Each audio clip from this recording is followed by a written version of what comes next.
नमस्कार दोस्तों, आज मैं आपके सामने फिर से लेकर आया हूं अपनी एक कविता। मेरी सारी कविताएं सेल्फ रिटन होती हैं और आज का तापमान जैसा कि आप जान रहे हैं बहुत अधिक ठंडी है, 3 डिग्री टेम्परेचर है। तो मैंने सोचा आज आप तक अपनी एक कविता पहुंचाने की कोशिश करूं। ये कविता उन लोगों के दिलों की फीलिंग्स है जो लोग पहले दूसरों को कहते हैं कि नहीं हमारा प्यार बहुत अच्छा है, लेकिन जब उनका प्यार उन्हें छोड़ के चला जाता है तो उनके दिल की जो फीलिंग्स हैं उनके साथ मेरी सहानुभूति भी इस कविता के माध्यम से है। तो आप तक ये कविता पहुंचाने की मेरी कोशिश है और मैं चाहता हूं कि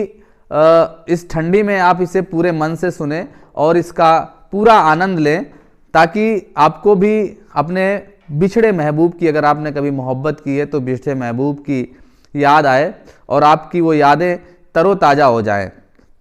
अभी तक ऐसा मानना है कि गज़लों में उर्दू अल्फाज होने आवश्यक हैं। मैंने अपनी सारी पोएट्री में उर्दू अल्फाजों का प्रयोग ना के बराबर किया है। मैं चाहता हूं कि हिंदी अल्फाजों से भी ऐसे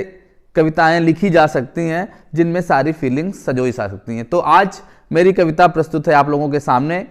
कि रोज चहकते थे मिलते ही, रोज चहकते थे मिलते ही, अब मुंह में दही जमाए क्यों बैठे हो, कहते थे फर्क नहीं तुमको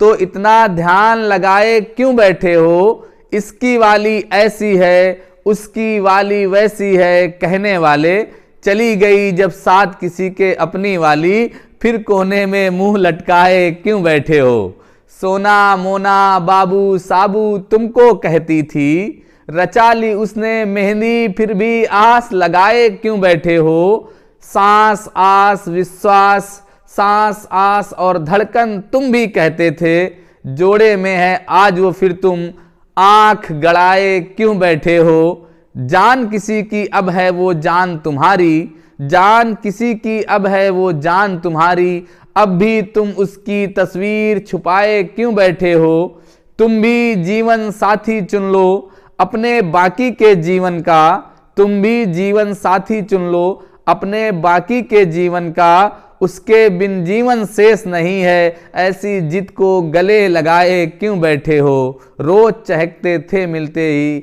अब मुंह में दही जमाए क्यों बैठे हो, कहते थे फर्क नहीं तुमको तो इतना ध्यान लगाए क्यों बैठे हो। नमस्कार दोस्तों।